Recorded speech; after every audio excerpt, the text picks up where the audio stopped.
Não, deixa eu fazer a curiosidade que tem a ver com medicina. Aproveitar que o doutor Paulo está aqui, a gente aproveita a pergunta dele, não é? Qual é a curiosidade de hoje? É o caso de uma mulher que teve a morte cerebral, mas ela deu à luz ao filho vivo. Ah, como é que foi isso, Erlan? Quem conta pra gente é ela, Juliana Ferraz. O programa da tarde vai te contar a história da mulher com morte cerebral que deu à luz um bebê vivo.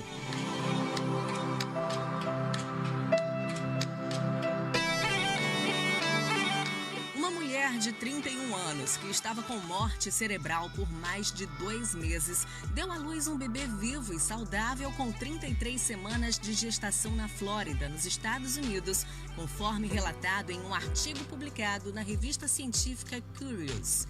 A história começou quando a mulher, que tinha um histórico de hipertensão, estava grávida de 22 semanas e foi hospitalizada devido a uma intensa dor de cabeça.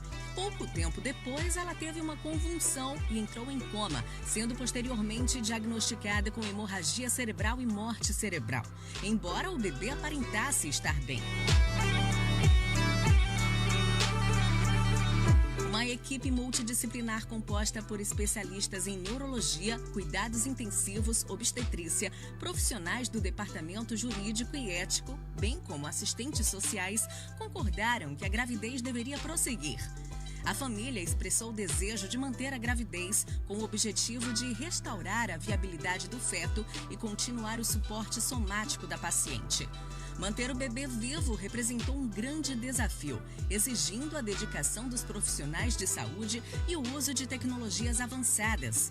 A paciente sofria de inúmeras infecções, resultando em pneumonia e outras complicações.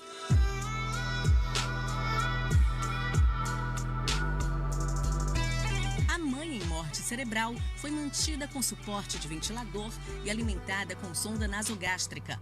Além disso, foi necessário monitorar sua pressão arterial, administrar anticoagulantes para prevenir coágulos sanguíneos e fornecer outros medicamentos, incluindo antibióticos, para evitar complicações e proteger o feto.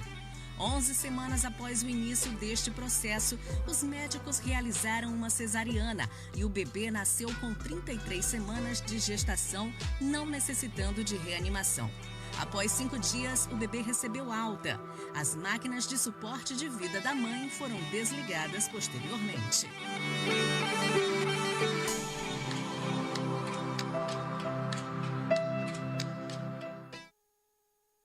Caramba, que história inacreditável, né? Mas isso não é tão fora da realidade, tão incomum.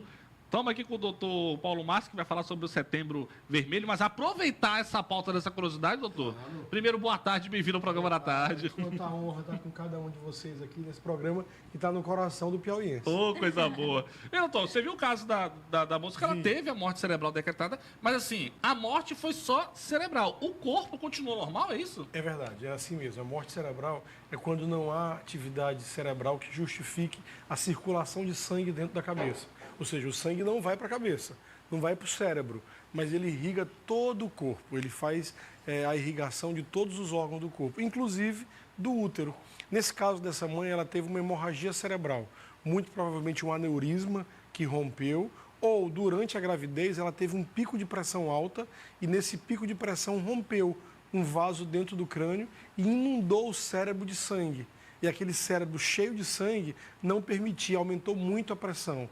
E aí morreu o cérebro. Mas o corpo permanece vivo. Tanto que para as pessoas poderem doar sangue, a gente viu isso agora no caso do Faustão, para doar o corpo, doar órgãos do corpo, como doar o coração. Você tem a morte cerebral, mas todos os outros órgãos estão funcionando. Que o rapaz teve um AVC, não foi? Isso, como essa mãe. Sim. Como essa mãe agora dessa criança.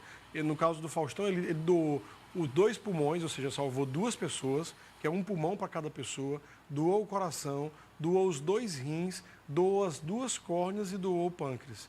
E no Brasil, esse é um ponto. O problema do Brasil não é uma pessoa furar a fila, esquece isso. O problema do Brasil é que o brasileiro não quer doar os órgãos. É o país que... A pessoa se apega, né, de fato, aos órgãos, ao restante do corpo. Mas eu acho tão bonito a pessoa, você perder um ente querido. aí o coração do seu ente querido está batendo em outra pessoa. Isso eu acho que é muito mais bonito. Mas eu acho que Os muitas rins, o vezes, fígado. quando a pessoa tem a morte cerebral e o resto do corpo funciona, a família tem esse apego de querer desligar tudo, se desligar do corpo, quando não tem mais nada funcionando realmente. Agora é Exato. muito triste ver as pessoas quererem se conscientizar depois que acontece algo assim, Sim, mas eu acho que vai midiático, mais né? além. Eu É verdade. acredito que também é pela falta de informação. É verdade. Muita gente pode E acreditar no que Brasil, pode voltar, né, é doutor? verdade. E no Brasil, a morte cerebral é irreversível, quando acontece a morte cerebral. E aqui no Brasil tem um detalhe, não basta só você querer doar. Tem muita gente que diz assim, olha, eu quero doar meus órgãos, mas a palavra final é da família. Sim. Quando Porque você não tá no mais momento aqui, em né? que você for doar, você está em morte cerebral. Portanto, é preciso conversar com a família para a família autorizar. Para você ter uma ideia, o Piauí é o estado que mais tem recusa no Brasil. A média do Brasil é 40%. No Piauí é 70%.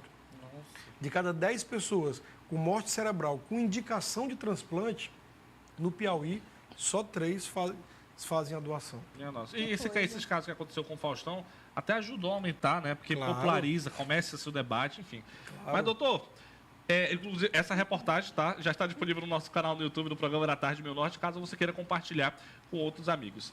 Daqui a pouquinho a gente vai falar sobre o Setembro Vermelho, que pouca gente conhece, pouco é divulgado, porque enfatiza-se muito o Setembro Amarelo, que também é importante, né? do Especialmente combate. no Piauí. Inclusive, aqui que a gente tem taxas de suicídios altíssimas, infelizmente. maior do Brasil. A maior, né? A maior do Brasil. Muito triste. Mas daqui a pouco a gente vai falar a respeito disso. Eu quero lhe convidar para